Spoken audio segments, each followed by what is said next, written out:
Hello, everyone. Thank you, Andrew, for the introduction.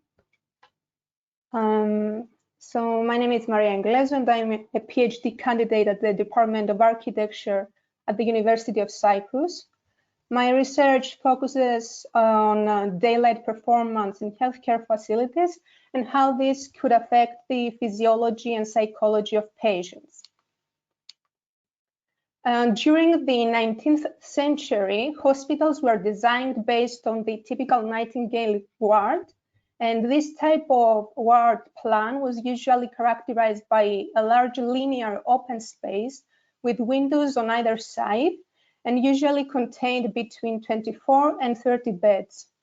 The key determining factors for this model were good lighting levels, fresh air, and good ventilation using operable windows and improved supervision of the patients. Florence Nightingale was the first person to observe that direct sunlight and not only daylight is necessary for the speedy recovery of the patients. While the Nightingale ward was widely used at the beginning of the 19th century, in the later years there was an increased need to change the placement of the patient beds and size of wards to increase privacy, increase the patient well-being, and reduce the length of patient stay at the hospital. Therefore, the Riggs ward was used, which included rooms with 4 beds, 2 beds, or even 1 bed in case of more privacy.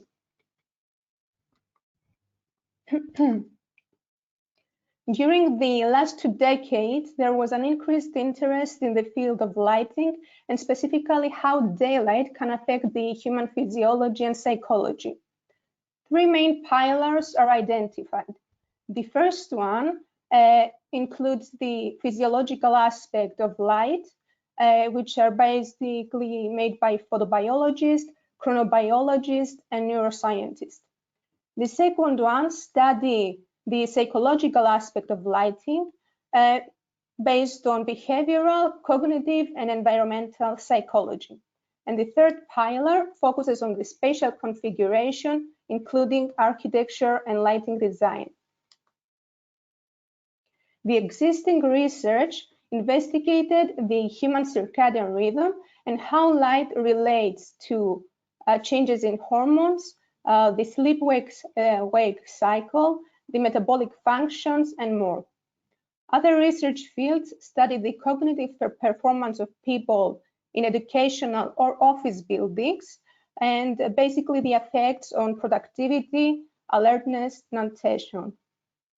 The main scope of the current research is building design and looking at the changes of daylight performance based on the location, orientation, room geometry, aperture sizes, glazing properties, or surface reflectances. To this day, visual comfort included the investigation of illuminance, luminance, or glare.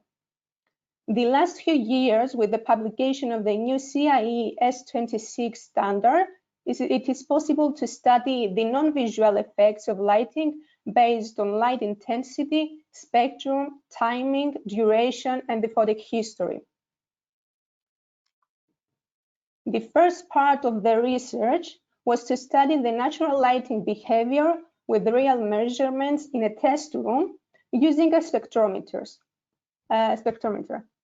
Measurements were taken during the 4 seasons at 4 different times during each day in 20 positions inside the test room, and for each position at 8 vertical view directions. The graph shows the linear correlation of the melanopic DER and the CCT. When the view direction is south, the melanopic DER ranges from 0.6 up to 1.20. However, when the view direction is north, meaning opposite far away from the window, the melanopic DER ranges from 0.6 up to 1. More variations can be seen depending on the timing or the view direction. And at this point, it should be mentioned that the melanopic DER can be used as an indicator of whether a light source can be considered as a blue enriched light or not. And the second graph shows the melanopic DER and the melanopic EDI. Here we can see that when the view direction is towards the window, the results are spread out. And in this case, it's the south, southwest, and southeast view directions. An important observation was on winter measurements, which can be seen in the light blue color. And during this time, the direct exposure to sunlight resulted in high intensities for the melanopic EDI, while at the same time, the melanopic DER was at the lowest points. The second part of the research is focused on computer simulations to investigate various parameters.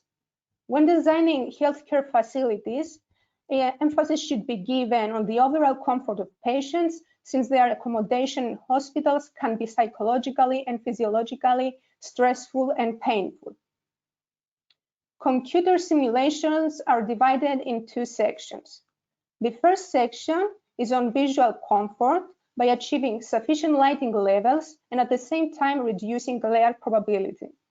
The second section is on health and well-being by looking at light intensity, the spectrum, and timing. The investigation is mainly on the double room, which is the most widely used healthcare room.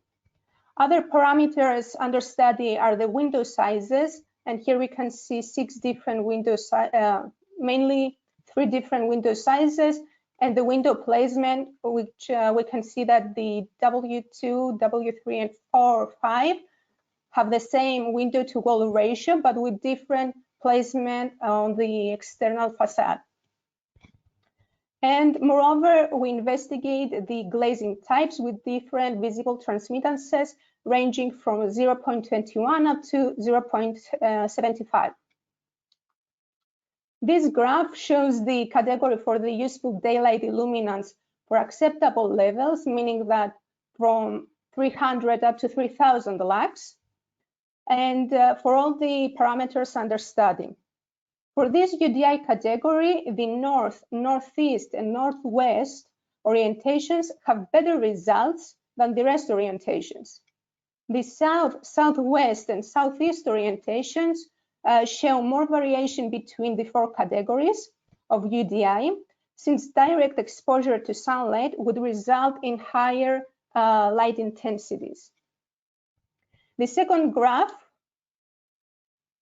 shows the annual sunlight exposure, for which again we can see that the north, northeast, and northwest orientations have less than 10% of the room's area exposed to direct sunlight, and the rest orientations seem to have higher glare probability. Hence, shading devices should be implemented. The next part focuses on studying human-centric metrics as proposed by the CIBSE 26 standard. More parameters that were considered essential for patient rooms are the patient position, the patient view direction, as shown in the graphs here in the figures, and the positioning of the bed inside a double room. At this point, it should be mentioned that settings used for the computer simulations were based on the location of CIBSE, using 8 different orientations, the 6 window sizes that were previously seen. At this point, only 2 types, glazing types were used with visible transmittances at 0.88 and 0.45. The type of sky was set to clear, which is a common case for the climatic conditions of Cyprus. And for this presentation, only data for 9 in the morning are presented. This histogram shows the results for the melanopic DER based on 2 seasons and 8 room orientations. The red dashed line shows the equivalent melanopic DER for the CIE illuminant D65, which is with the correlated coral temperature at 6,500 kelvins. There is a noticeable difference when comparing the results for June and December, and more specifically for the south, southeast, and east orientations, possibly due to direct sunlight exposure for that time. In more detail, during the June, the south, southeast, and east orientations have melanopic DER from 0.8 up to 1.1, while the same orientations during December have melanopic DER from 0.6 up to 0.8. This graph shows the results for melanopic EDI and melanopic DER, showing the difference for the two seasons, for winter and the summer. Results for June are presented using the blue light color, and while for December using the orange color. It is clear that during December, the melanopic DER has bigger fluctuations ranging from 0.6 up to 1.16, while in June is from 0.75 up to 1.1.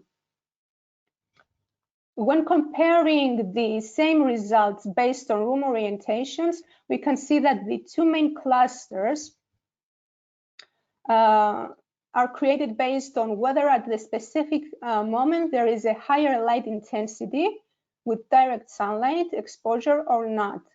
And we can see here the orientations on the right side are the north, northwest, southwest, and west, while on the left side it's the east, southeast. The orientations of northeast and south are in both clusters, depending whether the results are for June or December. In conclusion, building parameters such as window size and glazing types have a significant impact on interior lighting levels. The orientation and timing based on season and time during a day are the most important parameters, since these are related to the sun position. And direct exposure to sunlight increases the melanopic EDI, which is mainly the intensity, but at the same time reduces the melanopic DER, as mentioned, that is an indicator for a blue enriched light source. So based on the findings, we can try different design options that would provide the optimum quality and quantity of natural lighting for the patients. Sorry. And moreover, further research is needed to correlate the melanopic DER and melanopic EDI with specific biological responses in humans. And finally, more attention should be given to the needs of patients when designing healthcare facilities. And I would like to finish my presentation with a phrase by Richard Hopte, that in the right hands, sunlight can be a medicine. Thank you for listening.